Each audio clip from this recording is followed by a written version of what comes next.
A paz do Senhor, eu sou Angélica Nogueira e estamos lendo o livro Pastoreando o Coração da Criança, de Ted Tripp, da editora Fiel. Capítulo 3. O desenvolvimento de seu filho, orientação em direção a Deus. Quando eu era estudante universitário, tinha minha primeira experiência na prática de velejar. Recordo-me da minha surpresa ao saber que a direção da embarcação não é orientada pelo vento, mas pela posição da vela. Em um sentido, a orientação voltada para Deus é como o posicionamento da vela de navegação na vida de uma criança. Sem importar quais sejam as influências da vida, é a direção da criança voltada para Deus que determina sua reação àquelas influências formativas. Provérbios 9, 7 a 10 contrasta a reação do homem zombador e a do sábio quanto à repreensão e à instrução. O que repreende o escarnecedor traz afronta para si, e o que censura o perverso a si mesmo se injuria. Não repreendas o escarnecedor para que não te aborreças, repreende o sábio, ele te amará. Dá instrução ao sábio, e ele se fará mais sábio ainda. Ensina ao justo, e ele crescerá em prudência. O temor do Senhor é o princípio da sabedoria, e o conhecimento do santo é prudência. O verso 10 nos ajuda a ver que finalmente determina se uma criança responde como um homem zombador ou como um sábio. É o temor do Senhor que torna alguém sábio. É essa sabedoria que determina como ele responde à correção. Orientação em direção a Deus. O quadro abaixo representa a criança como um ser de aliança, um ser religioso. O uso dessa expressão para lembrar-nos de que todos os seres humanos têm a orientação em direção a Deus. Todos são essencialmente religiosos. As crianças são adoradoras, ou adoram a Jeová ou a ídolos. Elas não são neutras. Seus filhos filtram as experiências da vida através de uma peneira religiosa que lhes servem de referencial. Romanos 1, 18 e 19 diz: A ira de Deus se revela do céu contra toda a impiedade e perversão dos homens que detêm a verdade pela injustiça. Porquanto o que de Deus se pode conhecer é manifesto entre eles, porque Deus lhe manifestou. Todos os homens têm a revelação clara de Deus sobre a verdade, mas os pervertidos suprimem essa verdade por sua impiedade. Eles recusam-se a reconhecer que a se submeter às coisas de Deus tornou óbvias. Paulo prossegue dizendo que, apesar de conhecer a Deus, não o glorificam, porém tornam-se fúteis em seu pensar e, eventualmente, adoram os ídolos. Na linguagem de Romanos 1, seus filhos ou reagem a Deus pela fé ou suprimem a verdade pela injustiça. Se correspondem a Deus pela fé e encontram realização em servi-lo e conhecê-lo. Se suprimem a verdade pela injustiça, adoram e servem a criação em vez de o Criador. Este é o sentido em que uso o termo orientação em direção a Deus. 2 caminhos a escolher. O segmento esquerdo superior do quadro mostra uma pessoa que é um adorador do único Deus verdadeiro. A seta aponta em direção a Deus, indica a orientação de seu coração. Essa pessoa quer conhecer e servir a Deus cada vez mais. A seta apontada a partir de Deus indica que ele inicia e sustenta ativamente a atuação deste seu filho. A divisão esquerda inferior mostra uma pessoa envolvida em idolatria. Ele encurva-se diante de coisas que não são Deus e que não podem satisfazer. Para ser preciso, uma criança pode não estar consciente de seu compromisso religioso, mas ela nunca é neutra. Feita à imagem de Deus, ela é criada com uma orientação à adoração. Mesmo sendo uma criança pequena, estará adorando e servindo a Deus ou aos ídolos. Davi nos lembra disso no Salmo 58, 3.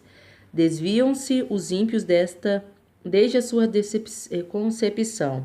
Nascem e já se desencaminham, proferindo mentiras. As palavras de Salmo 51, 5 são ainda mais conhecidas. Eu nasci na iniquidade e eu em pecado me concebeu minha mãe. Estes versículos são muito instrutivos. Mesmo uma criança no ventre ou recém-nascida é obstinada e pecadora. Aprendemos que o homem se torna um pecador porque ele é um pecador. Seus filhos nunca são moralmente neutros, nem mesmo no ventre materno. Uma das justificativas para utilizar a vara na criança é que a estultícia está ligada ao coração da criança, mas a vara da disciplina a afastará dela. Provérbios 22:15. O ponto central deste provérbio é que alguma coisa está errada no coração da criança e requer correção. O remédio não é unicamente mudar a estrutura do lar, e sim tratar o coração. O coração não é neutro, visto não haver lugar para a neutralidade na infância, ou seu filho adoram a Deus ou a ídolos. Estes ídolos são pequenas estátuas, são sutis ídolos do coração. A Bíblia usa a terminologia como medo de homens, desejos maus, cobiça e orgulho. Os ídolos incluem a conformidade ao mundo, ter uma maneira de pensar terrena e apegar-se às coisas terrenas. O que temos em vista é um conjunto de motivações, desejos, vontades, propósitos, esperança e expectativas que dominam o coração de uma criança. Lembre-se, essas coisas não precisam ser articuladas em palavras para estarem presentes. Enquanto os nossos filhos interagem com sua experiência de infância, o fazem a partir de uma orientação em direção a Deus, ou eles reagem à vida como criança de fé, que conhecem, amam e servem a Jeová, ou reagem como crianças insensatas e incrédulas que não o conhecem nem o servem. A verdade é esta: eles reagem, não são neutros. Não são apenas a soma total daquilo que você e eu colocamos neles. Nossos filhos interagem com a vida, seja a partir de uma aliança de fé, seja a partir de uma aliança idólatra de incredulidade. A quem a criança adorará? É importante ser claro nessa questão. Criar filhos não é apenas prover bons estímulos. Criar filhos não é apenas criar uma atmosfera construtiva no lar e em uma interação positiva entre os filhos e seus pais. Há uma outra dimensão. A criança está interagindo com um Deus vivo, está adorando, servindo e crescendo em entendimento das implicações de quem é Deus, ou está buscando sentido na vida sem um relacionamento com Deus. Se está vivendo como um tolo e diz em seu coração, não há Deus, tal pessoa não deixa de ser uma adoradora, ela simplesmente adora o que não é de Deus. A parte da tarefa dos pais é pastoreá-la como uma criatura que adora, mostrando-lhe o único que é digno de adoração. A questão não é, ela vai adorar, mas sempre é, a quem ela vai adorar. Implicações da criação dos filhos. Essa questão difere este livro da maioria dos outros livros que falam a respeito da criação de filhos. A maioria dos livros sobre este assunto são escritos para ajudá-los a cumprir a melhor tarefa de fornecer influências formativas construtivas para seu filho. Todas as dicas e ideias criativas voltam-se a produzir as melhores influências formativas, as mais consistentes biblicamente, na esperança de que a criança responda a elas e sejam boas pessoas. Não estão somente expondo algumas ideias a respeito da estrutura bíblica para a vida, mas também abordagens sobre como pastorear a criança alcançando seu coração. Lembre-se de Provérbios 4:23. A vida flui do coração. Criar filhos não deve ser uma preocupação apenas como influências formativa, mas deve envolver pastorear o coração. A vida transborda no coração. Estou interessado em ajudar os pais a enfrentarem um combate corpo a corpo no menor campo de batalha do mundo, o coração da criança. Você precisa envolver seus filhos como criaturas feitas à imagem de Deus. Eles só podem encontrar plena realização e felicidade ao conhecer e servir ao Deus vivo. A tarefa de criar filhos que você empreende está sempre ocupada com ambas as questões descritas nesses quadros. Você quer prover as melhores influências formativas possíveis para seus filhos. Deseja que a estrutura de seu lar ofereça a estabilidade e a segurança que eles necessitam. Almeja que a qualidade de relacionamentos em seu lar reflita a graça e a misericórdia de Deus pelos pecadores que fracassaram, o que demonstra o caráter de Deus. Você quer que as punições sejam medidas tomadas com a finalidade de refletirem a visão de um Deus santo a respeito do pecado e que os valores em seu lar sejam fundamentados nas Escrituras. Você deseja controlar o fluxo dos eventos de modo que nunca tornem um lar caótico e sim bem estruturado. Você quer oferecer uma atmosfera saudável e construtiva para suas crianças. Após tudo isso ser dito e feito, essas coisas importantes como são, nunca constituirão a história completa. Seu filho não é apenas um produto dessas influências formativas, ele interage com todas as coisas, interage de acordo com a natureza de escolhas pactuais que está fazendo, ou reage à bondade e à misericórdia de Deus pela fé, ou reage com incredulidade.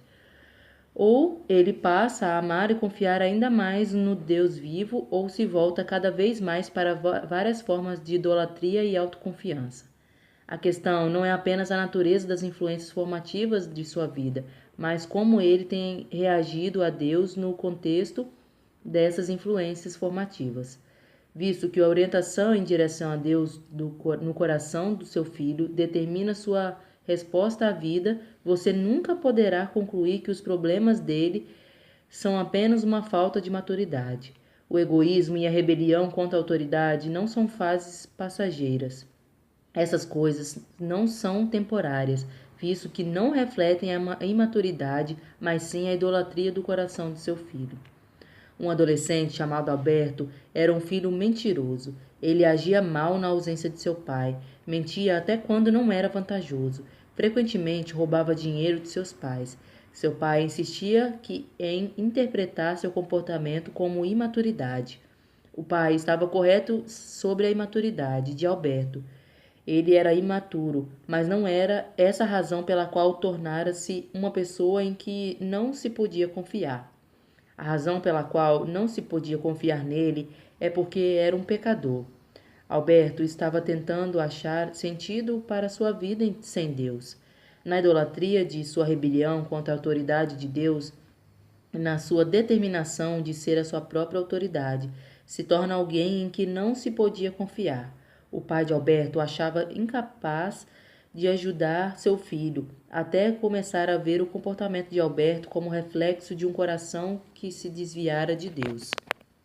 A importância da orientação em direção a Deus. Incidentes bíblicos mostram que as influências formativas não constituem a história completa na formação da criança. Pensemos em José. A sua experiência na infância foi longe da ideal. Sua mãe falecera enquanto era jovem, ele era o favorito do pai, seus sonhos inflamaram o ódio de seus irmãos. Depois foi alienado deles por causa de um presente, uma veste dada por seu pai, que o distinguiu como autoridade sobre eles. Seus irmãos o traíram. Foi jogado em um poço. Comerciantes de escravos oportunistas o compraram para lucrar com seu valor de revenda. Foi traído na casa de Potifar, apesar de sua honra e integridade. Foi preso, até mesmo na prisão foi abandonado por aqueles a quem ajudou. Eis um homem que poderia ter sido amargo, cínico, ressentido e irascível. Se o homem fosse apenas a soma total das influências que o moldam, esse teria sido o resultado. Em vez disso, o que encontramos? Quando seus irmãos se prostraram pedindo misericórdia, José lhe disse: Não temais, acaso estou eu em lugar de Deus? Vós, na verdade, intentastes o mal contra mim, porém Deus o tornou em bem, para fazer como vedes agora em que se conserve muita gente em vida. Não temais, pois eu vos sustentarei a vós outros e aos vossos filhos. Assim os consolou e lhes falou ao coração. Gênesis 50, 19 a 21. Como explicamos a reação de José? Em meio às influências formativas difíceis, ele entregou-se a Deus, que o transformou em um homem que reagia a partir de um relacionamento vivo em Deus. José amava a Deus e encontrou a sua orientação não nas influências formativas de sua vida, mas no amor infalível e nas misericórdias da aliança com Deus. E a serva da mulher de Naamã. Soldados inimigos a arrancaram de seu lar e a tornaram uma serva de soldado arameu. Ela era parte de um espólio de guerra. As influências formativas de sua vida ficaram longe de ser ideais, entretanto, ela era fiel a Jeová. Quando seu dono precisou de cura, essa jovem conhecia o poder de Deus e sabia onde encontrar o profeta em Israel. O rei de Israel não conhecia o profeta, nem possuía uma profunda fé no poder de Deus. O rei enfrentou a emergência com temor e incredulidade. Ver 2 Reis 5, 6 e 7. Por que aquela menina agiu de modo diferente? É óbvio. Há mais do que influências formativas moldando o caráter de uma pessoa. Eis uma menina em que foi incutida uma fé em Jeová, a qual ela guardou apesar das dificuldades em que foi criada. Resumo. Resumindo, existem 2 critérios que orientam a formação do tipo de pessoas que seus filhos se tornarão. 1. As influências formativas da vida e 2. Sua orientação em direção a Deus. Portanto, a criação de seus filhos deve se dirigir a ambas essas questões. Preocupe-se em como estruturar as influências formativas da vida sob seu controle. Muitas circunstâncias estão além de nosso controle, como por exemplo a morte. Em segundo lugar, pastoreie ativamente o coração de seus filhos, dando-lhes orientação em direção a Deus. Em tudo isso, você precisa orar, pedindo que Deus trabalhe em e ao redor de seus esforços e das reações de seus filhos, a fim de torná-los pessoas que conheçam e honrem a Deus. As figuras 2 e 3 e aos respectivos textos neste capítulo visam fornecer direção e orientação na medida em que você, pai ou mãe, procura entender sua tarefa. Juntamente com sua preocupação com as influências formativas bíblicas, você precisa pastorear os corações de seus filhos em direção ao conhecimento e ao serviço de Deus. No próximo capítulo, examinaremos as questões fundamentais a respeito da criação dos filhos. Qual o significado dos pais funcionarem como agentes de Deus? Qual é a natureza de sua tarefa? Qual é a função da disciplina e da correção? Aplicação prática. Você tende a ser determinista no modo como vê o coração a criação de seus filhos? Você é capaz de perceber que seus filhos são reagentes ativos das influências formativas em suas vidas? Como você os vê reagir? 2. O que você pensa sobre a orientação de seus filhos em direção a Deus?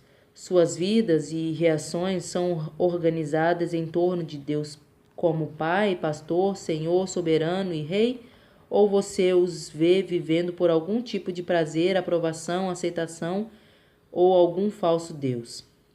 3. Como você pode criar maneiras agradáveis e atraentes de contestar a idolatria que pode identificar no coração de seus filhos? 4. Como você pode focalizar sua correção com mais profundidade no sentido de orientar em direção a Deus? Como você pode ajudar seu filho a ver que ele está investindo as coisas que não podem satisfazer? 5. Você e seu cônjuge separam tempo para orar a Deus a fim de que ele revele aos seus filhos?